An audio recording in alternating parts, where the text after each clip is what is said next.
Oi,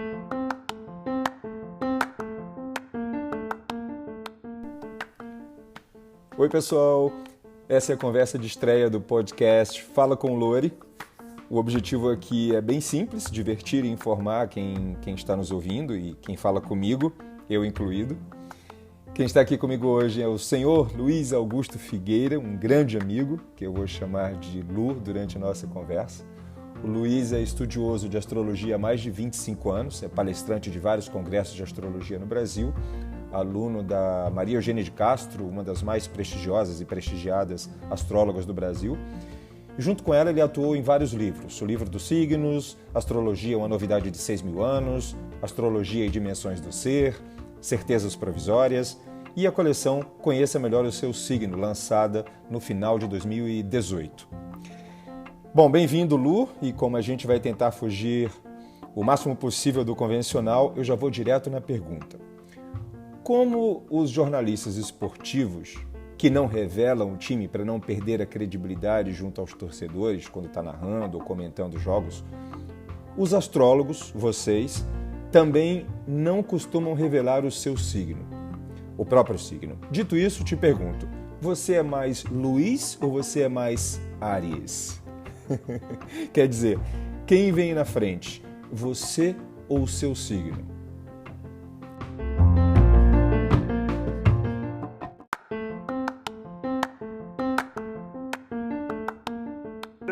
Queria agradecer, Lori, pelo convite aqui para estrear o seu podcast, essa conversa aqui sobre astrologia, que é uma temática que muito me encanta e acho que a gente vai ter um papo muito legal. Bom, quem vem na frente é sempre o Luiz. O Luiz vem sempre. Áries é o meu signo solar e é uma coisa muito importante, muito forte, mas eu não sou só Áries, eu sou muito mais que isso, por isso eu sou o Luiz. O Luiz vem na frente sempre.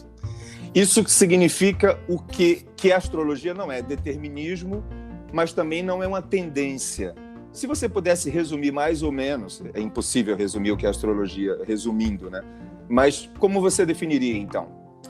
A astrologia não tem nada de determinismo nisso, né? A astrologia nasceu lá atrás, há mais de 6.000 anos atrás, quando os antigos começaram a olhar as estrelas. Naquela época a gente não tinha televisão, não tinha celular, não tinha nada, e nem tinha luz elétrica. Então o que só tinha estrela? Só tinha as estrelas. Então eles começaram a olhar as estrelas e começaram a perceber que as estrelas influenciavam a natureza. Okay. A plantação, os alimentos e as colheitas e tudo mais, as marés. E aí começaram depois a perceber também que determinadas pessoas nascidas em épocas semelhantes do ano, elas tinham padrões de comportamento semelhantes. Daí nasceram os 12 signos. Então, na verdade, a astrologia ela é um olhar para a natureza, é um olhar para os céus e verificar de como isso se configura dentro da natureza de cada pessoa. E fazendo uma rápida analogia, é como se fosse um DNA. Cada um de nós nasce com um DNA, que é a combinação do DNA do nosso pai com da nossa mãe. Da mesma forma, cada um de nós, ao nascer, nasce com uma foto das estrelas. Essa foto traz uma energia que vai nos influenciar para o resto da... Ô, Lu, por que ninguém fala de... Você até falou de natureza agora. Por que ninguém fala da astrologia ligada aos animais e ligada às plantas? Planta tem signo? Bicho tem signo? Bicho tem signo, com certeza. Na verdade, tudo tem signo, se você for pensar. Tudo tem uma energia que se manifesta, vamos dizer assim. Porque o que a gente está falando não é signo.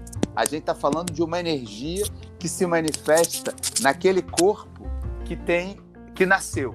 Num animal, numa pessoa, até num casamento. Você quer ver uma coisa? O casamento, quando ele acontece, ele tem um mapa, ele tem uma energia aquilo ali, que vai ao longo do tempo. Na data do casamento ou no dia do pedido de casamento? Não, é na data do casamento. É na data do casamento. Muitas pessoas consultam astrólogos. Aliás, você sabia, Lori, que os antigos reis e rainhas da Inglaterra consultavam os astrólogos para marcar as datas dos casamentos? Não sabia. Eles marcavam. As cortes egípcias, tudo era de acordo com aquela energia. E aí durava milênios o casamento, né? Hoje em dia ninguém consulta nada, dura 3 meses. Às vezes 3 meses, acaba logo. Então, eu acho que na verdade, é consultar a energia daquele momento.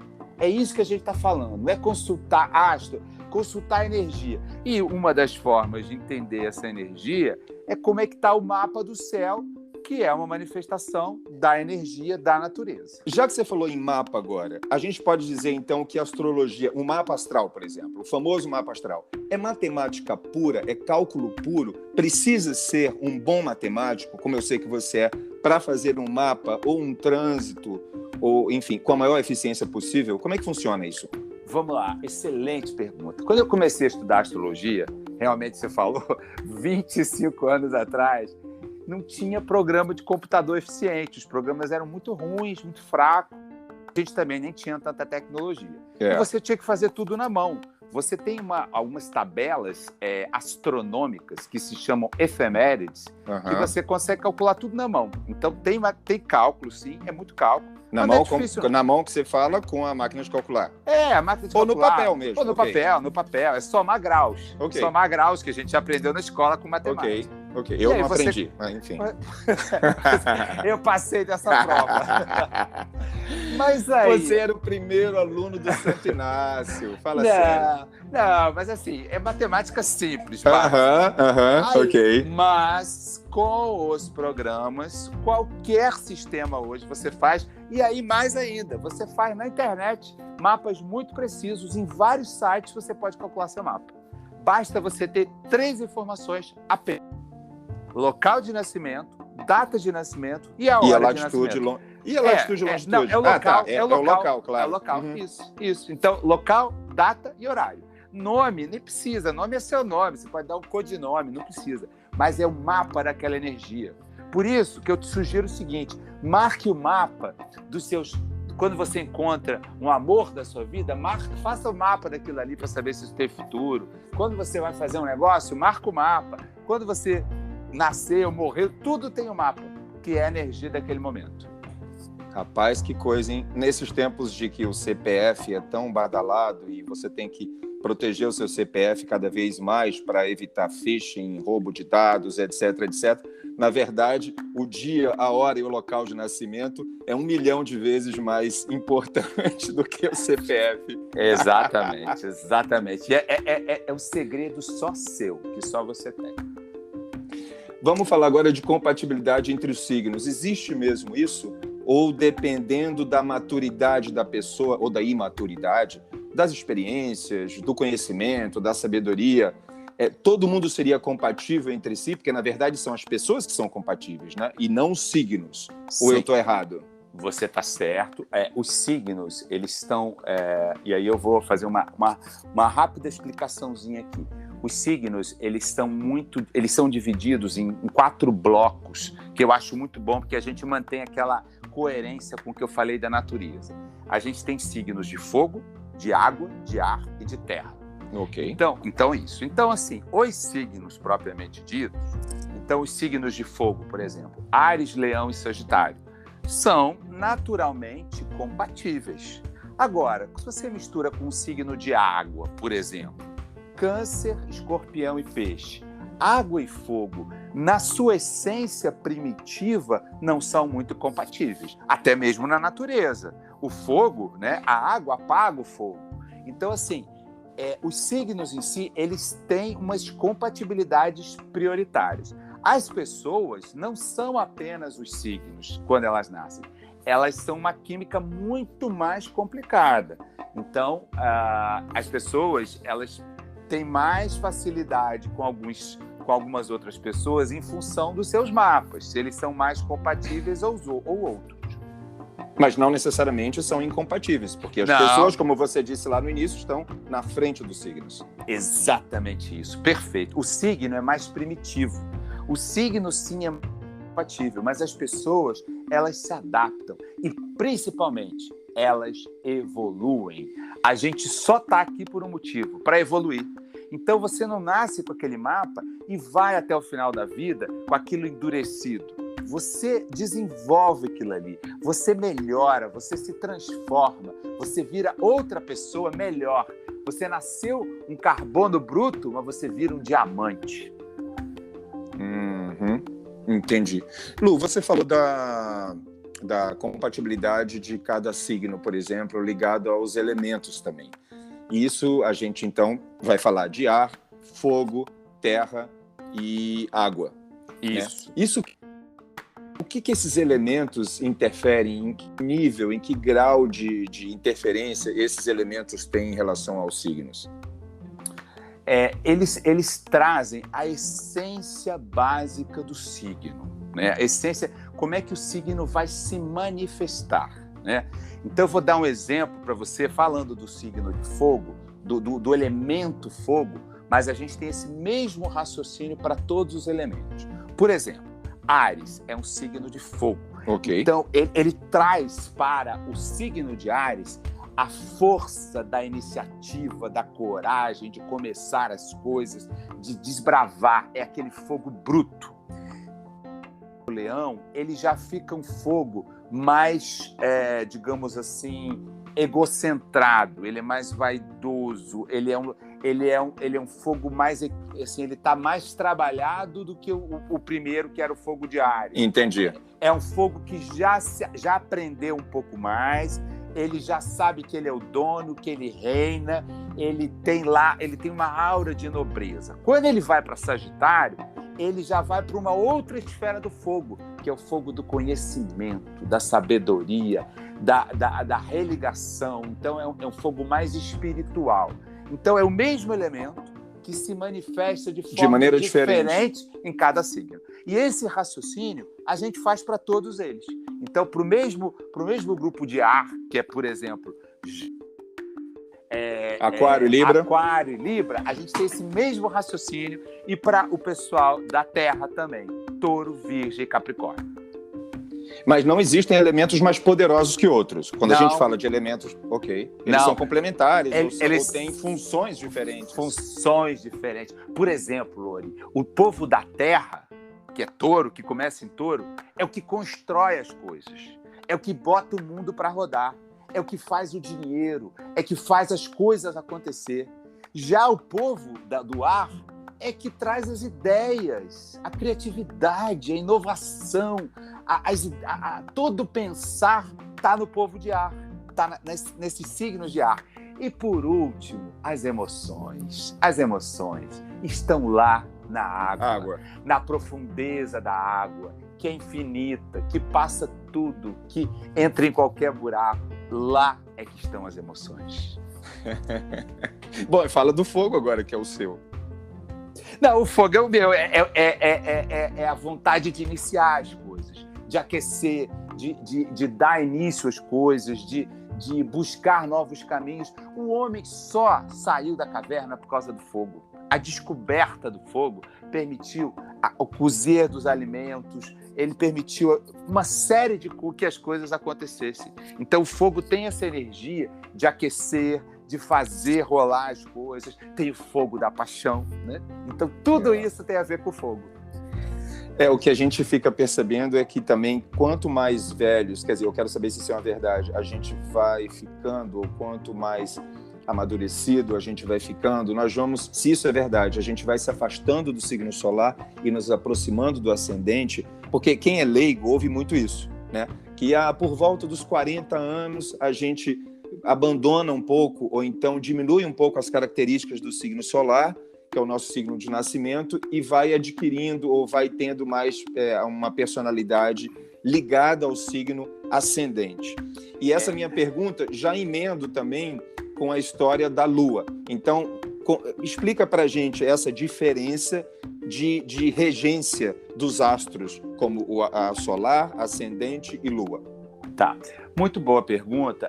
De fato, a gente observa, fazendo mapas, que à medida que a pessoa vai amadurecendo, o ascendente vai ficando mais forte. o ascendente vai se manifestando mais. A palavra manifestar é muito boa, porque é como se ele aparecesse mais, né? Queira ela ou não. Queira ela ou não. Ok. Mas eu faço uma ressalva. Existem determinadas configurações de pessoas onde o ascendente ele fica, digamos assim, mais apagado. E isso é o que eu lhe falei, meu amigo. Ela depende de como o mapa evolui, como as pessoas evoluem. Porque quando a gente nasce, a gente recebe aquela energia. A gente recebe ela em modo potencial. Desenvolver ou não aquilo ali é uma escolha nossa, ou a vida nos permite. Então, Claro. assim, não existe regra, mas isso que você falou é uma verdade. A partir dos 40 anos, quando a gente entra no que se chama a segunda parte da vida, né, por aí, o ascendente ele fica mais visível. Okay. E o que é o ascendente? O ascendente, vamos fazer uma imagem aqui. Vamos fazer o seguinte, olha, você foi tirar uma foto, você tirou uma foto pelo seu celular, bacana, e tirou. A foto que você tirou e que você mostra na sua imagem aqui nas redes sociais é o seu ascendente. É a foto que todo mundo te vê. Não necessariamente... Mas não necessariamente como você quer que elas vejam. Eu vou falar como você quer. Ascendente é como você aparece para as pessoas.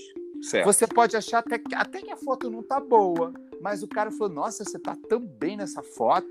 Você falou, nem é a minha melhor foto, mas é como as pessoas te veem. Isso é o ascendente. Sua foto, quem você é mesmo, é o seu signo solar. É quem você nasceu, é a sua essência.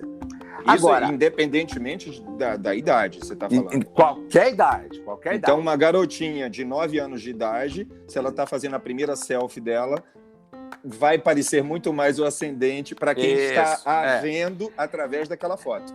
Mas faz aquele destaque, que à medida que vai ficando mais velha, isso vai ficando mais visível. Okay. Às vezes, no início, não tão visível assim. Certo. E por fim, você não me perguntou, mas eu vou já te dizer, quando você faz o mapa, você divide em 12 setores.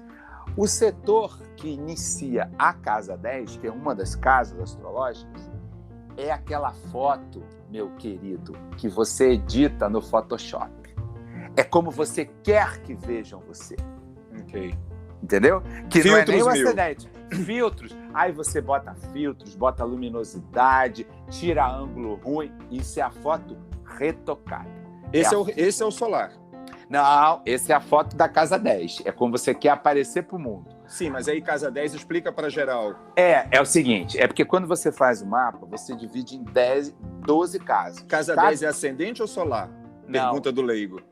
Não, ela não é nenhuma das duas. Ela é a casa do social, é lá em cima, é o alto do mapa. Isso é para uma outra conversa que a gente pode ter. Mas é uma outra casa, não é a do ascendente. Tá, tudo bem. Mas então, quando a Gretchen faz a harmonização social, é a casa 10. Exatamente isso. Agora, quando a gente vê aquelas fotos que ela tirava no Chacrinha, que a gente vê aquela da ascendente. Ok, entendi. Agora, eu não sei por que você partiu para casa 10. Não, é porque eu quis falar de foto retocada. A foto tirada, quem você é, o sol, e a casa 10 é a foto retocada. Então, guarda só isso aí pra gente falar isso no futuro. E a Lua? Deixa eu falar da Lua. A Lua é emoção. É o seu mundo emocional. Por isso que você nem tocou nesse assunto em relação à foto, porque não é capaz de perceber a Lua, talvez através de um olhar, não sei. Mas é uma coisa muito mais sutil, muito mais subliminar, né? E para muito poucos, a Lua a gente não demonstra, porque a Lua, a gente sente a Lua. A Lua é sentimento, é o que a gente sente. Às vezes a gente escreve, às vezes, vendo um filme, a gente chora com aquela cena. Isso é a Lua se manifestando. Então a Lua ela não aparece, ela está dentro da gente. É o nosso lado emocional. Entendi. A Lua está fora da foto, tadinho. Fora. A não ser que você vá para um dia de Lua cheia, que aliás teve uma Lua fantástica, Lua cheia, a última Lua cheia a super Lua agora. A super Lua, você pode também tirar uma foto com a Lua e vai aparecer a Lua lá. Não tem problema. Aí você já está juntando as duas coisas. Vamos continuar te perguntando sobre uma coisa que eu duvido que a maioria das pessoas saiba. quando eu fui fazer... Você me deu de presente, quando eu fiz 35 anos, meu mapa astral. 20 anos depois, ou seja, há um ano atrás, você me deu outro presente, que foi a leitura do meu trânsito. Você fez uma atualização do mapa para mim. E nesse dia que a gente se encontrou na sua casa, você me apresentou um novo protocolo. E você me disse que... Você me pediu alguns eventos importantes na minha vida, ruins ou bons. Eu fui identificando os anos, né, o ano exato daquilo. E você já tinha feito um cálculo, que é uma curva senoidal assim, de sobe e desce. Enfim, estou falando um monte de coisa de maneira bem leiga. E aí você começou a me explicar da história dos 7 anos, 14 anos subindo, 14 anos descendo, que a gente então tem aquelas fases de ascensão, as fases de plantio, as fases de colheita. Você me explicou tudo isso. Você pode, em algumas palavras, explicar para quem está ouvindo a gente o que é isso, se isso é um substituto da astrologia, se isso vai ser um complemento da astrologia, se isso é um protocolo totalmente à parte? Como é que é, Lu? Vamos lá. Bom, pergunta é grande, mas enfim. Não, mas é boa, mas eu vou tentar simplificar, porque se eu for detalhar isso, pode ficar muito complexo. Não, mas fique tranquilo, temos tempo ainda. Okay. Mas assim, na verdade, quando você nasce, você recebe esse mapa que eu falei, potencial, cheio de energia. E à medida que o tempo vai passando, e obviamente os ciclos da natureza vão acontecendo, você, como elemento da natureza, como um ser humano, também vai evoluindo e vai acompanhando esses ciclos. E esses ciclos, eles têm alguns períodos mais ou menos pré-estabelecidos. Então, existem algumas técnicas, essa que eu fiz para você é uma dessas técnicas, que acompanha esses ciclos da natureza e como isso, de alguma maneira, ela interfere ou ela te oferece possibilidades. Por exemplo, como você disse, de plantio ou de colheita. Então, quando a gente fala de fazer previsões, na verdade, você não pode prever nada assim, muito exatamente. Você tem como dizer, olha, aqui você tem mais chances disso dar certo ou mais chances disso dar errado. Você tem como fazer essas previsões de possibilidade, que é o que é a única certeza que a gente tem. A gente está dizendo, olha, o céu, a energia da natureza, ela está correndo a favor de você. Então, quando você faz um trânsito, uma revolução solar, um mapa de evolutivo, um mapa de progressão, ou essa técnica que eu usei para você, que é uma técnica de ciclos, é uma tentativa de dizer o seguinte, olha, meu querido, meu amigo, nesta fase você está em harmonia com o que a natureza está te oferecendo, ou não. Então não é necessariamente, desculpa te interromper, não é necessariamente uma ascendência e uma descendência. Nós estamos falando de plantio e colheita.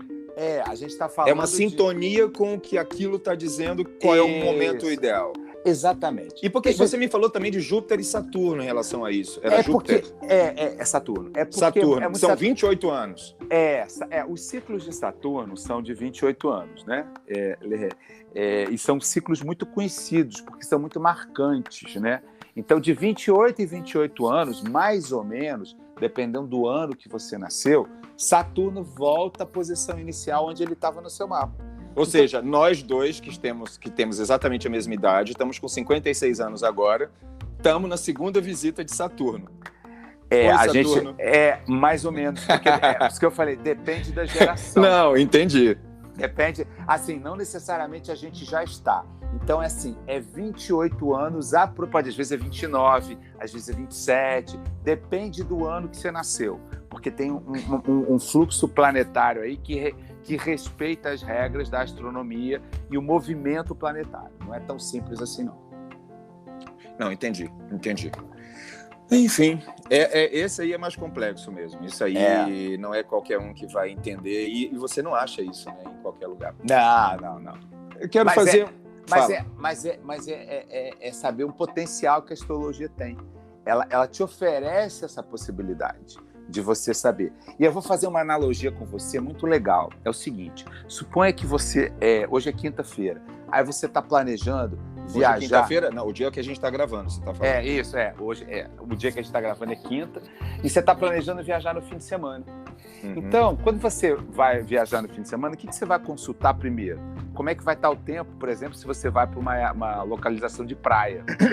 E é isso que a astrologia faz. Ela te dá um guia de como é que vai estar a temperatura e o tempo para frente, para você entender se tá bom para isso, se você vai precisar levar um guarda-chuva, ou se não, basta você levar uma mochila com a sua sunga. Entendi. É basicamente isso a ideia. Entendi. Bom, enfim, antes, eu tenho uma pergunta surpresa, que é uma pergunta engraçada, que eu acho que é engraçada, né? Pelo menos eu julgo, para o final. Mas antes eu ainda queria fazer uma pergunta de conhecimento sobre o zodíaco. Zodíaco é uma palavra misteriosa, tem até um filme famoso chamado Zodíaco, de um serial killer e tudo mais. Uhum. E o que é o zodíaco? Eu sei que é um círculo de animais, quer dizer que é uma linha por onde transitam o Sol, a Lua e os planetas, mas eu acho que essa é uma explicação muito simples. O que quer dizer exatamente o zodíaco? O zodíaco, na verdade, ele é a união, assim, a junção dos 12 signos, que não necessariamente são animais. Okay. Vamos só lembrar, por exemplo, alguns são animais. E aí, por que são? Porque os antigos olhavam para o céu e viam aquelas formas das estrelas. Então ele olhava lá aquela constelação e identificava um carneiro, que virou o Áries. Depois ele igual nuvenzinha que a gente fica vendo. No tubarão, olha, não, virou dragão. Exatamente. Aí ele via o touro, a cabeça do touro, e aí era o signo de touro. Peraí, Lu, eu acho que deu uma cortada aí. Repete a história do touro aí, que eu acho que cortou teu som. O touro, por exemplo, ele olhava para o céu, via lá uma imagem parecendo um touro, que era um animal daquela época, né? Uhum. E ele falava, olha, vamos chamar isso aqui do signo de touro. Era aquela mesma formação daquela constelação.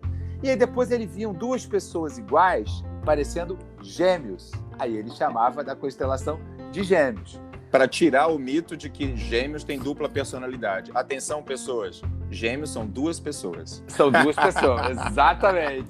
E aí assim vai para todos os signos. E alguns são representados por animais, mas nem todos. Alguns são figuras humanas. Por exemplo, e eu vou destacar a Libra, a Virgem, né? Que é uma mulher com uma venda nos olhos, né, uma mulher segurando um ramo de trigo, que é a fertilidade, a colheita. E também o Sagitário, que é um homem, metade cavalo, que é um centauro. Então eram figuras mitológicas, não necessariamente animais. Entendi.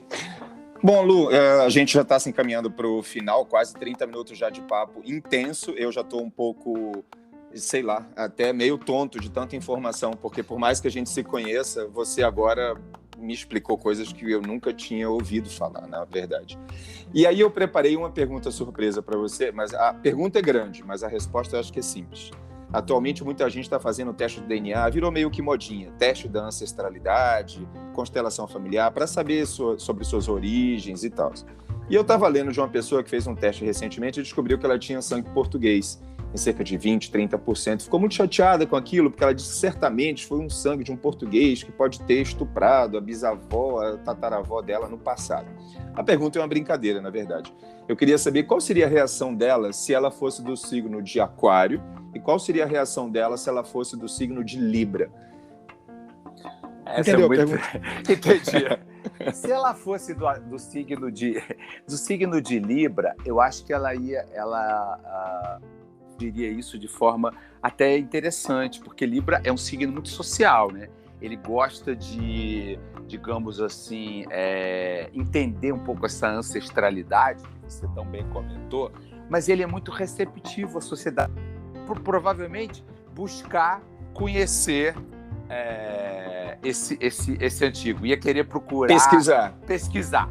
Já se ela fosse de Aquário e odiasse os portugueses, ela ia fazer um comício contra Portugal e contra todos os portugueses. Porque Aquário é isso, é a rebeldia, é a nossa indignação. E é a diferença do Aquário para o Libra. É um ar mais rebelde. Entendi. Engraçado, né? Eu tentei pesquisar pra caramba, pra ver se eu achava o signo, dessa pessoa, mas não achei, uma pena. Olha só, então, o que é que eu posso dizer, né? Te agradecer demais por esse papo, na verdade é um aperitivo, né? Quem quiser realmente conhecer muita coisa de astrologia, tem trilhões de livros para ler. Eu, pessoalmente, recomendaria os seus, porque são livros que foram feitos com... Eu lembro de você, às vezes, durante 2, 3, 4 anos, vocês pesquisando para fazer um livro. Sim, eu sei que tem gente que passa muito mais tempo que isso, mas é uma dedicação que o Luiz tem em relação a esse assunto impressionante. O Luiz é diretor de uma estatal, quer dizer, tem um trabalho corporativo desde sempre, desde muito jovem, e nunca, e usa a astrologia como hobby, seria pouco demais para falar, mas talvez você use a astrologia muito mais do que um hobby, você tem uma seriedade em relação a esse assunto impressionante. Então, a gente vai aproveitar para te explorar também, e no próximo episódio aqui do nosso podcast, a gente vai falar de cada um dos 12 signos, baseado na coleção que você lançou há pouco tempo, Conheça Melhor o Seu Signo, porque é uma linguagem rápida, é fácil de compreender, você é muito didático, mas enfim. E no final de cada livro você tem uma história, de cada signo você tem uma historinha também, que são historinhas representativas de cada signo, que eu acho muito interessante. Então, queria que você usasse esse tempo agora para dar um tchau e para a gente se encontrar brevemente, novamente. Obrigado pelas palavras bacanas aqui. E realmente a astrologia para mim é como se fosse uma filosofia de seguir em frente, de buscar propósito na vida, como você bem falou. E minha sugestão é que quem quiser conhecer um pouquinho mais de astrologia, estude, leia, faça seu mapa astrológico. Tem muito a você aprender e você vai ganhar muito fazendo isso. Um abraço, obrigado pela oportunidade aqui, Lu. Imagina. Bom, gente, então é isso. Obrigado. Eu que agradeço você. Obrigado a vocês que aguentaram ouvir a gente até aqui. Obrigado também quem não aguentou, se bem que nem adianta mais, porque quem não aguentou já não está mais aí. Então, até a próxima semana, Lu. A gente falando dos signos. Até a próxima conversa, né? Até a próxima. Até a próxima, pessoal. Um abraço. A gente se encontra no Spotify e nos outros bons canais de áudio streaming. Até breve. Até.